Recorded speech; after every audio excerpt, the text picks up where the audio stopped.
5 minutes. Two people with zero construction experience just assembled a fully insulated emergency shelter from a stack of wooden pallets, locking door, raised floor, windproof walls, and a dry place to sleep tonight. But the average time it takes a homeless person in Los Angeles to get placed in permanent housing is the 867 days, over 2 years waiting for a roof while sleeping on concrete. And that gap between 5 minutes and 867 days is the gap where people die. Across Austin, Portland, Denver, and Kansas City, Americans have decided they are done waiting for the system to close that gap. They are closing it themselves using construction methods so simple and so fast that the traditional housing industry has no idea how to respond. And the first method started with a retired carpenter who noticed something about the wooden pallets stacked behind every grocery store in America. Before getting into exactly what he built, there is an obvious question. Why not just build regular houses or expand shelter capacity? The math sounds straightforward until you look at it. A single unit of affordable housing in the United States now costs over $300,000 to build. In California, that number exceeds $600,000. A 2024 report from the National Low-Income Housing Coalition found the country is short 7.3 million affordable rental homes for the lowest income renters. Building out of that deficit through traditional construction would cost over $2 trillion and take decades. Meanwhile, 770,000 people need somewhere to sleep tonight. Emergency shelters are supposed to fill that gap. They do not. Shelters in cities like Chicago, Houston, and San Francisco run at or above capacity on any given night. The beds that exist come with mandatory curfews that cut off anyone working an evening shift, gender-segregated dorms that separate couples, and pet bans that are deal breakers for people whose dog is the only source of safety they have left. One man who had been sleeping outside in Denver for 5 months told an outreach worker that checking into a shelter would cost him his work tools, his evening shift, and his dog. The shelter was free. It just cost him everything else. That arithmetic is not irrational. It is survival math. And the people building alternative shelters have gotten very good at filling the space the system leaves behind. The first method, and the one that kicked off the modern pop-up shelter movement, is the flat-pack pallet shelter. A retired carpenter named Gene Templeton in Portland, Oregon, spent decades framing houses commercially before his knees gave out and forced him into early retirement. He was living on Social Security in a neighborhood that had changed around him over the previous 5 years. Tent encampments had appeared along the bike path behind his house. He could see them from his garage workshop, where he still spent most mornings out of habit, building things nobody had asked him to build. And one afternoon, walking behind a warehouse to grab scrap lumber, he noticed something that changed how he thought about construction entirely. Wooden shipping pallets, the kind stacked behind every grocery store in America, are structurally engineered to support over 2,500 pounds of distributed weight. They are free, they are everywhere, and they are already cut to uniform dimensions. His design uses 8 standard pallets, 4 for the walls, 2 for the floor, 2 for the roof. The pallets interlock at the corners using a notch and pin system he developed from traditional timber framing joints, the same technique carpenters used before power tools existed. Two people who have never touched a pallet before can lock the frame together in under 5 minutes using nothing but their hands and a rubber mallet. The interior gets lined with rigid foam insulation board, the same material used in residential construction, cut to friction fit between the pallet slats. A full insulation kit for one shelter costs about $40. The door is a plywood panel on piano hinges with a padlock hasp, and that padlock matters more than you would think. For someone who has spent months sleeping in a tent with no barrier between themselves and anyone who walks up up at 3 o'clock in the morning, a door that locks, changes everything about whether they close their eyes at night. Total material cost for one complete flat-pack pallet shelter runs between $250 and $500, depending on insulation grade and whether the pallets are sourced free or purchased. A volunteer crew of 10 people in Austin assembled 17 of them in a single Saturday. Gene stood at the edge of the build site watching people with zero construction background locked the frames together on their first try, and told a reporter that when he was framing houses professionally, a single residential build took 4 months minimum. Watching 17 shelters go up in 8 hours made him wonder what the construction industry had been doing with all that time and money for the past 50 years. But there is an obvious problem with a shelter made of raw wood: rain. Wood absorbs water, swells, and eventually rots. In the Pacific Northwest, an untreated pallet shelter starts degrading within 3 months. So the builders in Portland developed what they call the rain envelope, a secondary weatherproofing layer made from corrugated plastic sheeting, heat sealed at the seams and draped over the entire structure like a fitted jacket. The sheeting costs $30 per shelter and extends the usable lifespan to over 2 years. One volunteer coordinator in Oregon tracked 40 pallet shelters through 2 full winters of Portland rain. 36 were still structurally sound after 24 months. The 4 that failed had all been placed directly on bare ground, without the raised pallet floor, which is the piece that allows drainage and prevents moisture from wicking upward into the frame. That rain envelope detail matters because it is the difference between a structure that lasts 3 months and one that lasts 2 years. And the people figuring this out are not engineers with grant funding. They are volunteers in garages testing materials in real weather and sharing what works through informal networks, the same way the storage unit survival systems documented in my last video spread from city to city. The second method takes a completely different approach. Instead of building from wood, it uses corrugated plastic panels, the same material used in political yard signs and real estate signs, folded into a rigid weatherproof enclosure using a technique borrowed from Origami engineering. Here is how the engineering works. The shelters are manufactured flat and shipped as a single panel roughly 4 feet by 8 feet. The fold lines are pre-scored into the plastic so that one person with no tools at all can bend along the creases, tuck the interlocking flaps into place, and within minutes stand inside a waterproof, windproof shell that weighs under 20 pounds and can be relocated by carrying it like an oversized briefcase.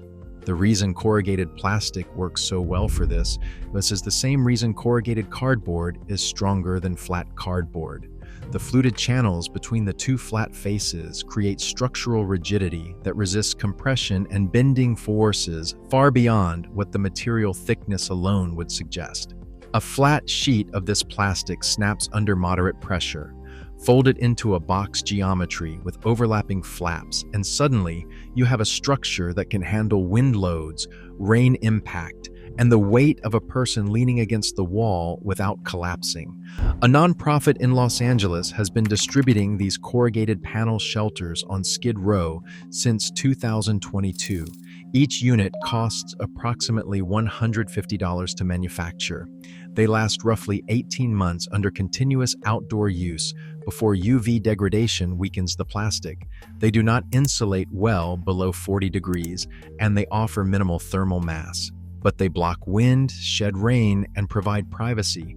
For someone sleeping on a downtown sidewalk in January, those 3 capabilities represent a real improvement in survivability.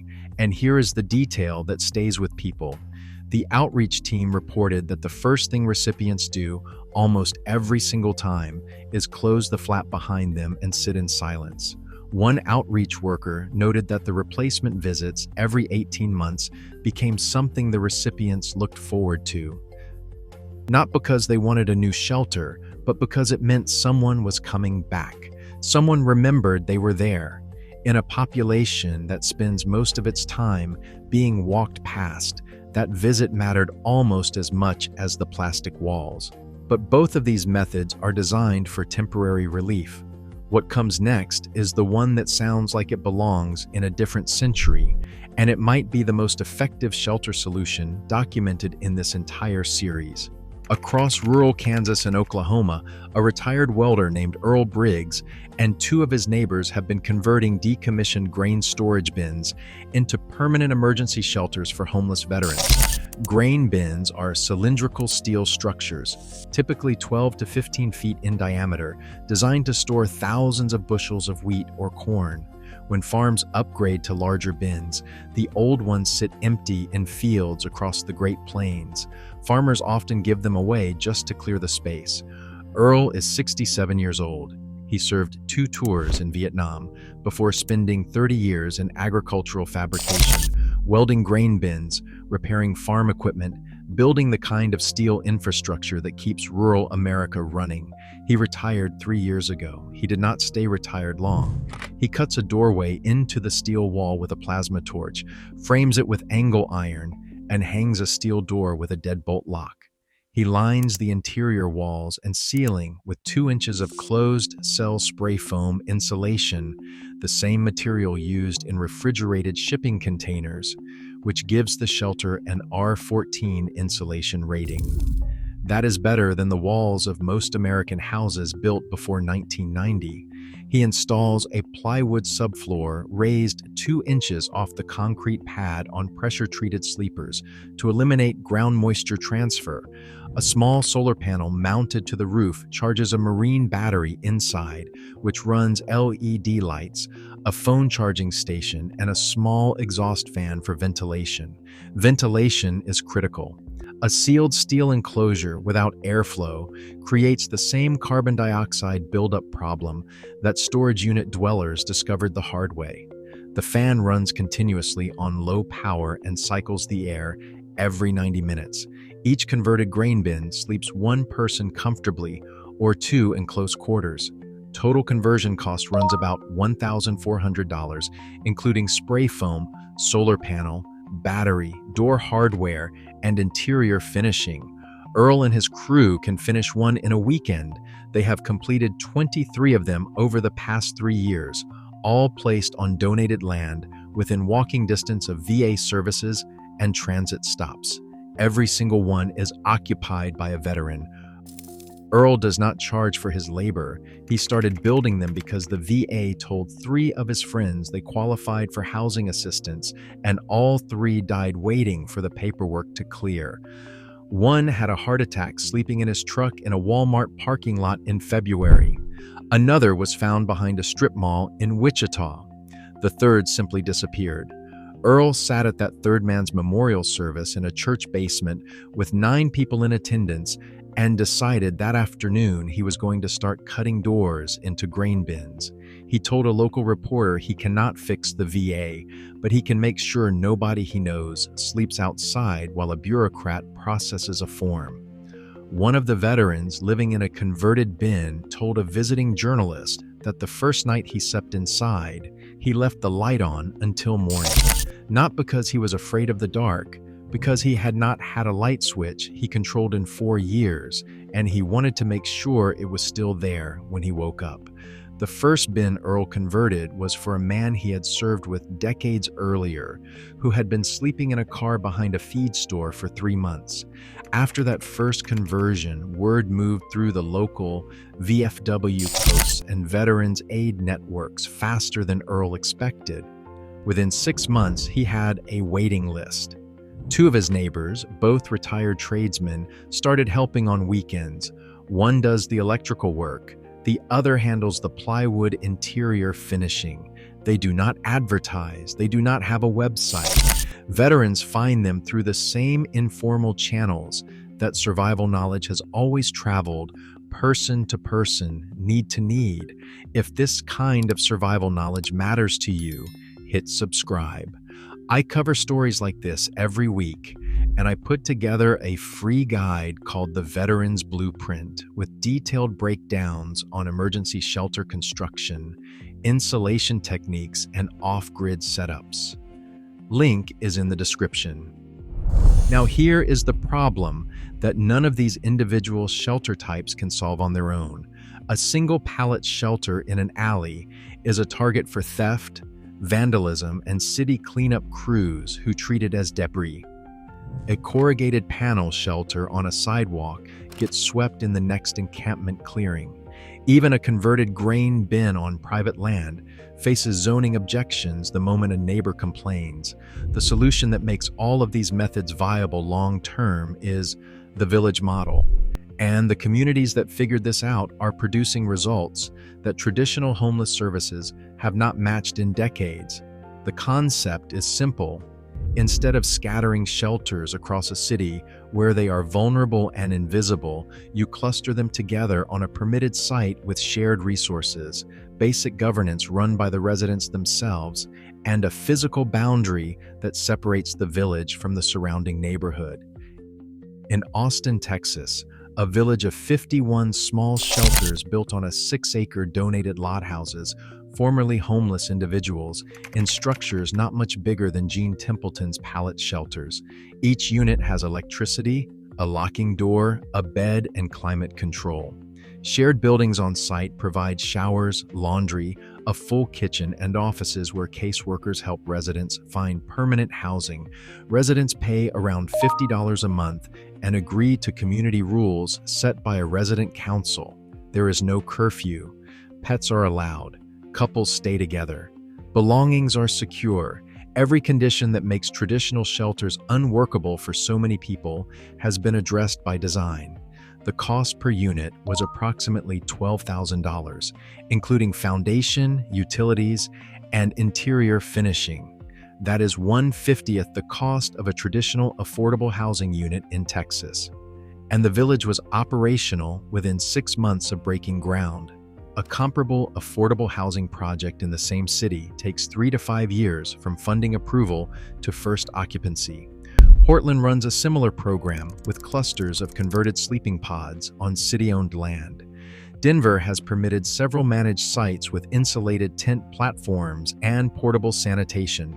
Los Angeles authorized a network of small cabin communities across multiple neighborhoods with on-site medical access. The models vary, but the math is the same everywhere. Faster to build, cheaper to operate, and immediately available to people who need shelter tonight rather than in 2027. And the outcomes are not just about speed. The Austin Village reports that over 40% of residents who entered the program have transitioned into permanent housing within 18 months.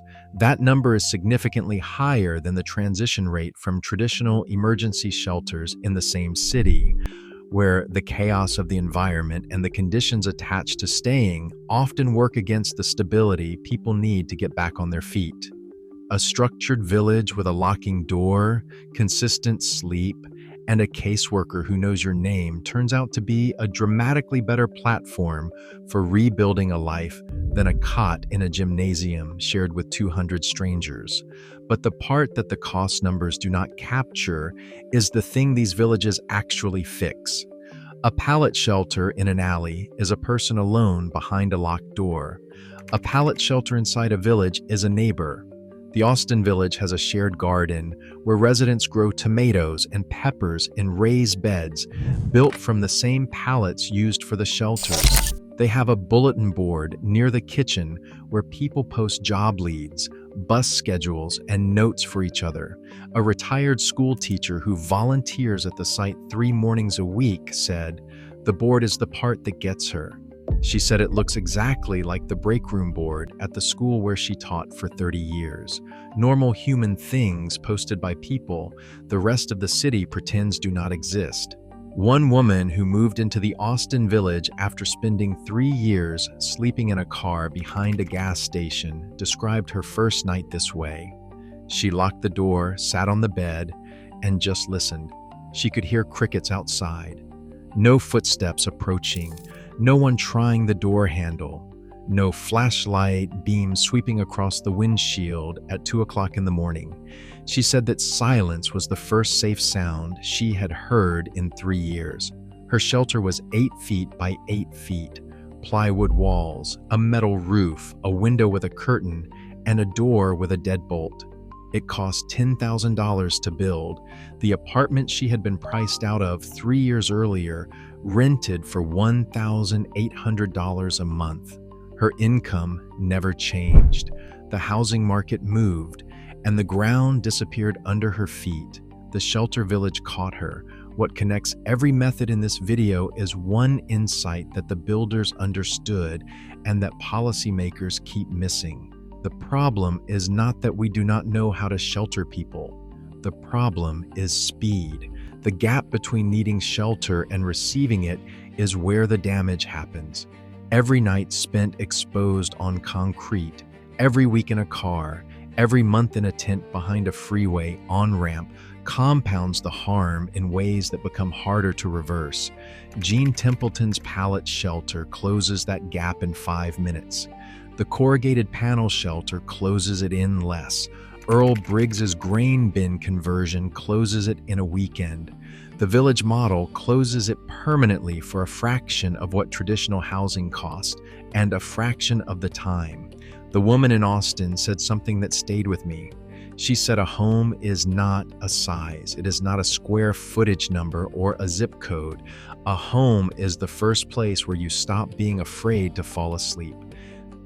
The next video on screen right now goes inside a completely different approach to the same crisis. And what these communities figured out is every bit as creative as what you just saw. Click it and keep going.